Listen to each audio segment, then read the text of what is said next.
Pertempuran habis-habisan melawan Orpenok elit menyisakan kekacauan besar. Benturan keras bikin transformasi Takumi hancur berkeping-keping sampai sabuk Faiznya terlepas. Untungnya Keitaro sigap mengamankan sabuk legendaris itu sebelum jatuh ke tangan yang salah. Tapi anehnya Mr. J yang tadinya mau menyerang Keitaro tiba-tiba mengerang kesakitan dan memilih kabur. Sementara situasi nampaknya menjadi tertukar saat mereka melakukan pencarian. Keitaro dan Masato menemukan Kiba, sementara Yuka dan Kaido menemukan Takumi. Melihat wajah Takumi, dendam lama Kaido langsung mendidih. Dia teringat betapa perihnya dihajar Faiz sampai babak belur. Bukannya menolong, Kaido malah cuek bebek dan milih ninggalin Takumi gitu aja, yang kemudian ia berupaya nyari si Mas Kiba. Tapi beda cerita sama Yuka. Dia nggak tega melihat Takumi sekarat. Yuka yakin kalau Kiba ada di sini, Kiba pasti bakal melakukan hal yang sama, menolong siapapun tanpa pandang bulu. Kita beralih ke pemandangan yang bikin elus dada. Nampaknya beliau terpaksa membawa Kiba ketimbang nyariin Takumi. Meski begitu, ia membawanya dengan muka malas layaknya bawa karung beras. Bahkan tanpa perasaan, Masato dengan santainya menjatuhkan Kiba ke lantai. Gelo bener ya nih orang. Pas di depan Mari, aktingnya langsung keluar dengan muka tanpa dosa. Dia pura-pura nggak tahu.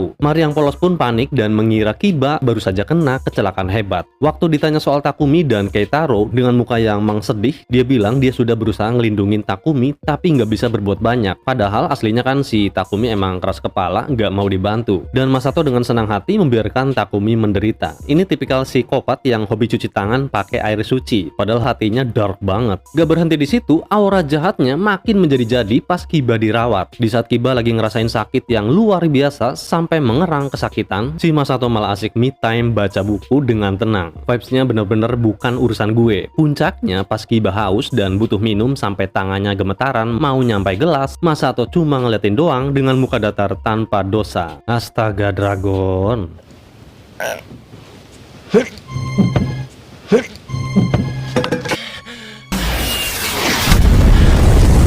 Puncaknya terjadi saat gelas di depan Kiba tumpah. Bukannya membantu, Masato malah nyuruh bersihin sendiri, yang kemudian melengos pergi. Perlakuan yang benar-benar tidak manusiawi ini hampir saja memicu insting Orpenok dalam diri Kiba. Dengan sisa tenaga dan harga diri yang terluka, Kiba memilih pergi. Dia sadar berlama-lama di dekat Masato hanya akan mengubahnya menjadi monster yang selama ini ia benci. Di sisi lain pencarian masih berlanjut. Keitaro dan Mari berpencar, berpacu dengan waktu untuk menemukan Takumi. Namun Takumi ternyata berada dalam dekapan seorang Yuka Osada. Di momen ini terlihat sangat emosional. Sambil memandang wajah Takumi yang terlelap karena luka, Yuka teringat kata-kata tajam Lady yang pernah menghujamnya, yaitu tentang kebencian pada manusia. Ya, dunia memang tidak pernah baik pada Yuka. Manusia memberinya luka, pengkhianatan, dan rasa sakit. Wajar jika ia membenci mereka. Tapi saat ini di depan Takumi, Yuka membuat sebuah keputusan besar. Dia lelah membenci, dia ingin mencoba sesuatu yang lebih sulit daripada membunuh, yaitu mencintai manusia. Yuka bertekad untuk menekan sisi monsternya. Dia ingin membuktikan bahwa menjadi Orpenok bukan berarti kehilangan kemampuan untuk melindungi. Ia ingin mengubah kebencian itu menjadi kasih sayang, memastikan bahwa tangannya yang pernah ternoda darah kini bisa menjadi tempat berteduh bagi manusia yang membutuhkannya. Baru aja Yuka berjanji pada semesta untuk tidak lagi menyakiti manusia dengan sisa-sisa kemanusiaannya,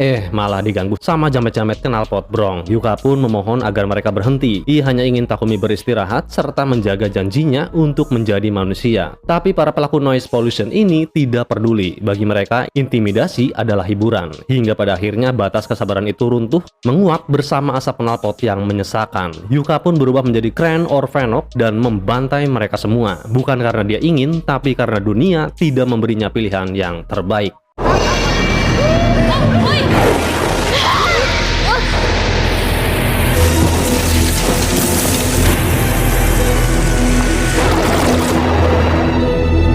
Takumi yang baru aja siuman harus dipaksa menyaksikan sebuah pemandangan yang menghancurkan logikanya. Gadis lembut yang tadi merawatnya tiba-tiba berubah menjadi malaikat maut yang membantai manusia tanpa ampun. Dalam kepanikan dan rasa bersalah, Yuka melarikan diri. Di tengah jalan, ia berpapasan dengan Keitaro, namun ia mengabaikan Keitaro dan terus berlari seolah membawa beban rahasia yang semakin berat. Tak lama kemudian, Keitaro akhirnya menemukan Takumi. Alih-alih membahas luka fisik Takumi, muncul sebuah pertanyaan sederhana dari Takumi. Kau kenal cewek yang tadi? Dengan wajah penuh binar cinta yang naif, Keitaro menjawab, "Iya, Osada-san, orang yang disukainya." Dan disinilah Takumi terjebak dalam dilema moral yang luar biasa besar yang membuat Takumi terdiam. Haruskah ia menghancurkan hati Keitaro dengan kebenaran yang pahit, atau membiarkan Keitaro terus mencintai monster yang suatu saat mungkin akan menghancurkan hidupnya? Sementara itu dunia terasa begitu berat bagi Yuka. Saat ia akhirnya bertemu Kiba, ia langsung menghambur ke pelukannya. Tangisnya pecah, bukan hanya rasa khawatir pada Kiba yang terluka, tapi karena rasa beban rahasia yang menghimpit jiwanya. Yuka baru saja melanggar janjinya sendiri. Ia kembali menodai tangannya dengan nyawa manusia. Yuka mencari penebusan sekaligus perlindungan. Ironisnya, ia bersandar pada sosok yang paling ia hormati, sambil memendam kenyataan bahwa dirinya baru saja menjadi monster lagi.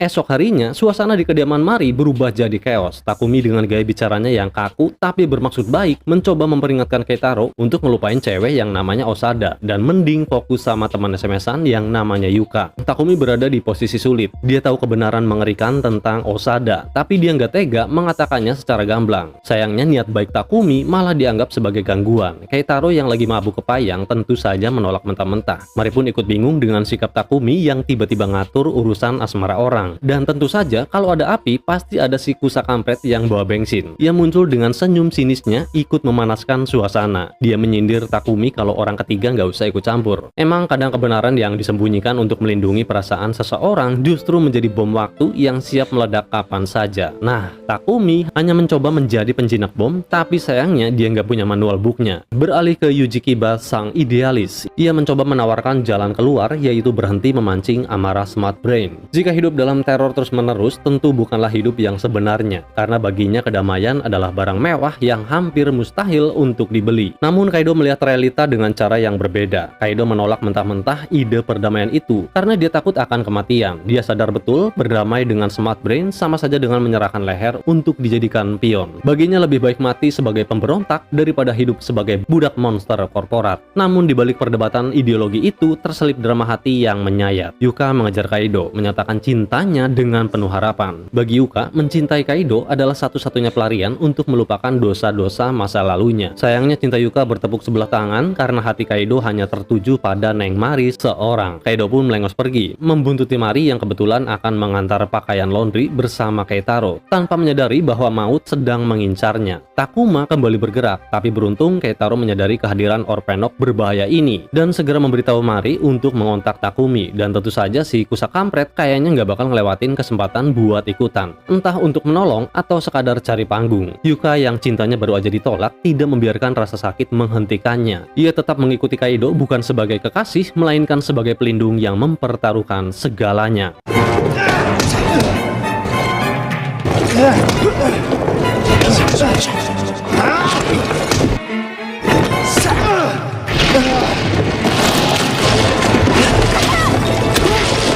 Kekacauan semakin menjadi. Takuma masih sibuk mengejar Kaido, meninggalkan Yuka sendiri yang terluka di tengah pertempuran. Dan secara kebetulan datang Takumi dan Masato. Tanpa basa-basi, Masato langsung ngincer Yuka. Bagi Masato, Orphenok adalah sampah yang harus dimusnahkan, tapi tidak bagi Takumi. Di momen ini, di ingatan Takumi hanya ada bayangan gadis lembut yang merawatnya dengan penuh kasih saat ia tak berdaya. Takumi benar-benar diuji antara tugas sebagai rider atau membalas budi sebagai manusia. Dengan sebuah keputusan yang bikin jantung Mari dan Keitaro hampir copot, Takumi melesat. Bukannya membantu Masato, Takumi justru menahan serangan sang rekan setim demi menyelamatkan Yuka. Tindakan ini benar-benar menghancurkan logika Mari dan Keitaro. Bagi Takumi, ini bukan soal membela Orphenok, tapi soal membela sisi baik yang ia lihat dalam diri Yuka. Namun bagi Masato, ini adalah pengkhianatan terbesar. Dan pertarungan sengit pun dimulai.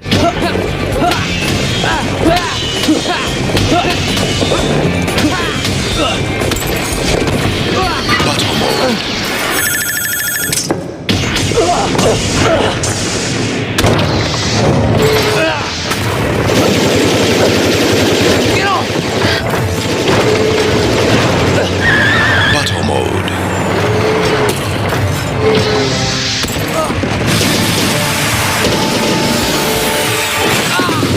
Side Buzzer merupakan kendaraan variabel milik Kaisa. Saat berubah ke mode tempur dalam bentuk tank berkaki dua, ia memiliki kemampuan tempur yang kuat layaknya senjata perang. Oleh karena itu, ia nampaknya lebih unggul ketimbang Autofagin. Yang membuatnya menarik adalah kontras kepribadiannya dengan Autofagin. Jika Autofagin terkadang terlihat punya perasaan atau ragu-ragu, Side Buzzer terasa seperti mesin tempur murni yang sangat patuh dan mematikan di tangan Kusaka. Dalam keadaan sempoyongan, Takumi yang nyaris menjadi sasaran hujan peluru maut, beruntung ia diselamatkan Autofagin, robot setia yang lebih berperasaan ketimbang si Kusaka. Tapi disinilah akting si kampret dimulai. Melihat Mari dan Keitaro datang mendekat, radar manipulasi Kusaka langsung menyala. Dia tahu betul konfrontasi fisik tidak akan memenangkan hati Mari, tapi menjadi korban akan membuatnya menang telak. Dengan penuh percaya diri dan sedikit bumbu provokasi, Kusaka menantang Takumi, yang mana ia sengaja membiarkan dirinya jadi bulan-bulanan di depan Mari dan Keitaro.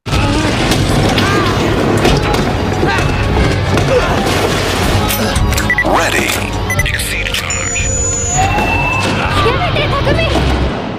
Mari mencoba mencari tahu alasan mengapa Takumi justru membela Orphenok dan menyerang Masato. Tetapi Takumi tetap bungkam dan tidak memberikan penjelasan apapun. Takumi sendiri memang punya kecenderungan bahwa ia tidak bisa menjelaskan sebuah permasalahan. Karena seperti yang ia katakan di beberapa episode sebelumnya, bahwa menjelaskan adalah sesuatu yang ribet. Apalagi pada orang yang sulit mengerti, karena untuk membuktikan sebuah kebenaran tidak harus dengan bicara, melainkan dengan aksi. Kondisi ini dimanfaatkan oleh Masato untuk menabur perselisihan. Ia mulai menghasut Mari dan Keitaro agar menjauh dari Takumi, dengan dalih bahwa Takumi adalah sosok yang berbahaya. Kaido rupanya berhasil melarikan diri dari kejaran Takuma, dan seperti biasa, ia menolak Yuka yang selalu mengikutinya. Setelahnya, Yuka bertemu dengan Takumi. Takumi menanyakan perihal Yuka yang tempo hari menyelamatkan Takumi, namun kenapa Yuka menyerang manusia? Pertanyaan Takumi adalah sebuah paradok bagi Yuka. Di balik tatapan sayunya tersimpan memori yang jauh lebih tajam dari sekadar amarah. Menurutnya, kemanusiaan bukanlah sebuah status, melainkan sebuah teka-teki yang menyakitkan. Ia sendiri adalah bukti bahwa hati yang paling lembut pun bisa berubah menjadi duri ketika terus-menerus diinjak oleh ketidakadilan. Baginya masa lalu bukan sekedar rangkaian kejadian, tapi kumpulan memar yang tak kunjung sembuh. Perihal Yuka yang menyerang manusia, sebenarnya bukan berarti Yuka membenci semua manusia. Dia hanya benci pada mereka yang mengaku manusia, tapi perilakunya lebih buas dari Orphenok. Setibanya Takumi di rumah yang seharusnya jadi tempat bernaung, Takumi justru harus berhadapan dengan monster lidah berbisa. Masato dengan santainya memojokkan Takumi soal kejadian tadi. Dia sadar betul kalau Mari dan Keitaro sekarang lebih percaya sama dia berkat tindakan ceroboh Takumi yang melindungi Orphenok. Bagi Masato, siapa yang gak menyukai kehadirannya, ia dianggap sebagai pengganggu yang harus di-kick. Dia menantang Takumi bertarung dengan taruhan siapa yang kalah harus pergi. Sebuah tawaran gila dari orang yang mengaku sebagai pahlawan. Ketika Mari dan Keitaro masuk, dalam sekejap Masato berubah jadi aktor. Dia pura-pura terluka seolah baru saja dihajar si Mang Takun. Mari yang udah terlanjur termakan omongan Masato langsung membentak Takumi. Disinilah letak harga diri seorang Takumi Inui. Dia bukan tipe orang yang bakal merengek atau sibuk membela diri meski rasa kepercayaan sudah tak mengarah lagi padanya. Dengan mata yang mulai berkaca-kaca, menahan perihnya dikhianati oleh kepercayaan sahabat sendiri, Takumi justru mengambil jalan paling pahit. Ia sekalian saja mengatakan bahwa ia melukai si kampret. Biar semuanya puas, Takumi kemudian memilih pergi, membiarkan fitnah itu menjadi kenyataan demi mengakhiri sebuah perdebatan. Dan seketika itu, kita bisa melihat pemandangan paling menjijikan, yaitu senyum jahat si kampret, yang menang dan berhasil mengusir pemilik hati yang paling tulus dari rumahnya sendiri. Sementara itu, konflik baru muncul dengan hadirnya Orphenok Flying Fish saat Mari dan Masato mencari Takumi. Makhluk ini terlihat oleh Masato dan Mari ketika sedang membunuh seorang pria.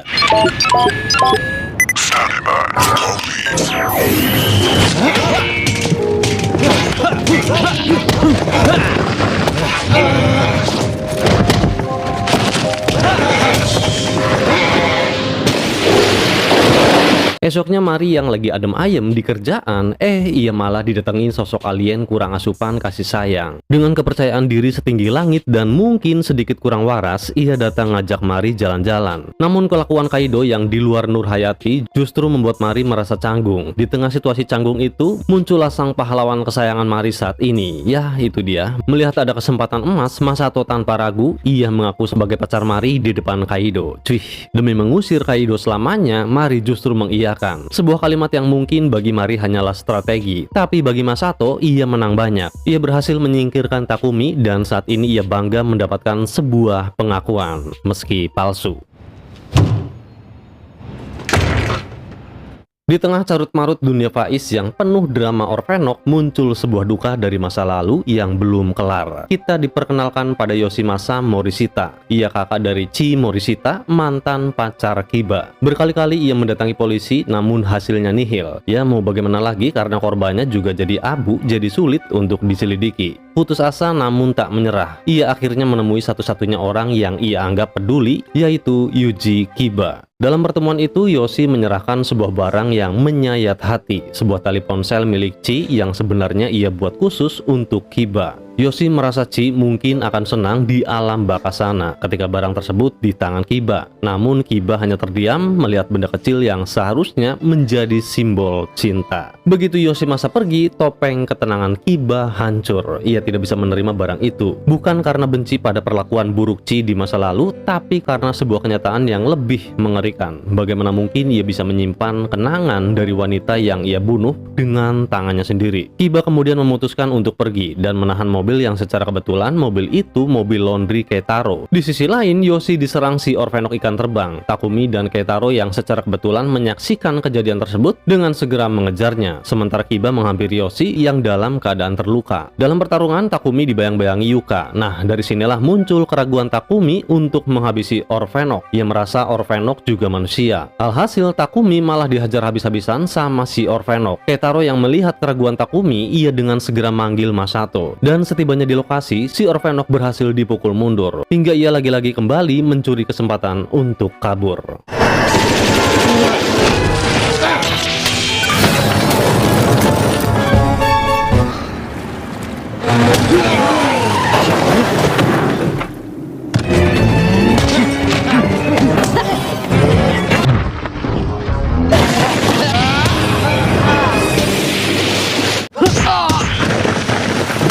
Bukannya mereda, Masato justru kembali memicu konflik dengan menyerang Takumi, sehingga kedua rider itu kembali terlibat dalam pertarungan sengit.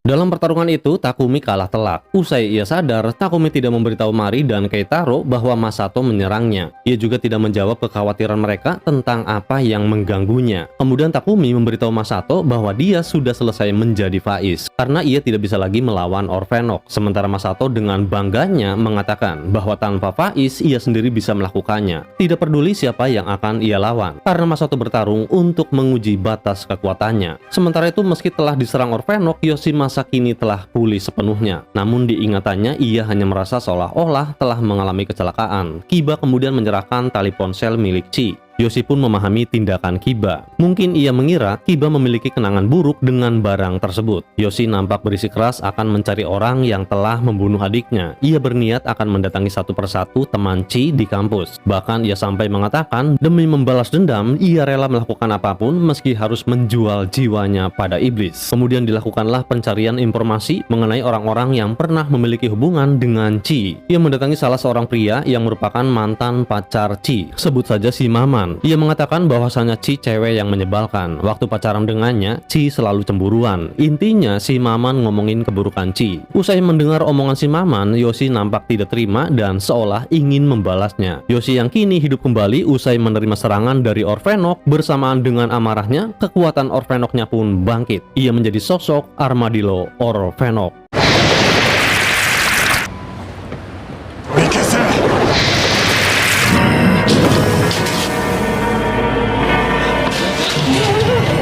Takumi bersantai di tempat latihan memukul bola di mana dia bertemu Kiba. Keduanya pun mulai membuka obrolan untuk saling curhat. Tapi mereka sama-sama menahan diri untuk tidak terlalu banyak bercerita lebih dalam. Meski begitu, Takumi menganggapnya sebagai sosok yang sejiwa dengannya. Keitaro yang mengetahui munculnya Armadillo Orphenok yang mana korbannya adalah salah satu pelanggannya, ia menghubungi Takumi untuk segera ke lokasi. Secara bersamaan, Yoshi menghubungi Kiba terkait dirinya kini yang melakukan hal di luar pemahamannya, yaitu menjadi monster. Singkat Singkat cerita, Takumi, Keitaro, dan Kiba tak sengaja berbarengan datang ke lokasi. Meski si Armadillo tak ada di lokasi, namun Kiba mengetahui kemana si Yoshi pergi, yaitu menemui teman-teman Chi di kampus. Takumi pun mengikuti Kiba dengan Keitaro yang sekalian memanggil Masato. Yoshimasa kini mengamuk di kampus, didorong oleh rasa duka dan kekuatan Orphenok barunya. Ia berniat membantai siapapun yang berkaitan dengan masa lalu adiknya. Kiba terperangkap dalam dilema yang menyiksa. Jika ia mengakui dialah pembunuh Chi yang sebenarnya, ia harus bertarung dengan Yoshimasa. Dan jika Yoshimasa mati di tangannya, mental Kiba akan hancur, membunuh adiknya dan kemudian membunuh kakaknya. Oleh karena itu, Kiba memilih untuk bungkam, sebuah keegoisan yang diselimuti rasa putus asa. Di tengah kekacauan, Takumi datang. Ia mendapati Kiba yang terpaku, putus asa melihat amukan Yoshimasa. Yoshi bukan lagi manusia, dia sudah kehilangan hati manusianya. Dia terlalu bersenang-senang dengan kekuatannya untuk membunuh. Kalimat itu serasa menghujam jantung Takumi. Ia melangkah masuk melewati abu korban pertama, Yoshimasa. Keitaro dengan sigap melemparkan sabuk Faiz, dan di detik-detik sebelum transformasinya, ia teringat kata-kata Kiba. Dari sini Takumi mengambil kesimpulan jika siapapun yang menjadi Orphenok sampai kehilangan hati manusianya, maka mereka pantas mati. Dan akhirnya keraguan yang selama ini membelenggu Takumi pun runtuh, dan ia tidak akan menahan diri lagi. Takumi menerima takdirnya. Jika bertarung merupakan dosa, maka ia akan menanggungnya.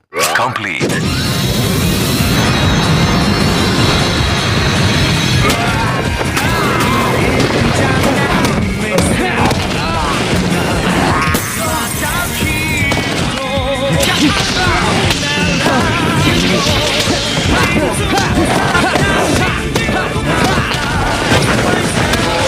Ready.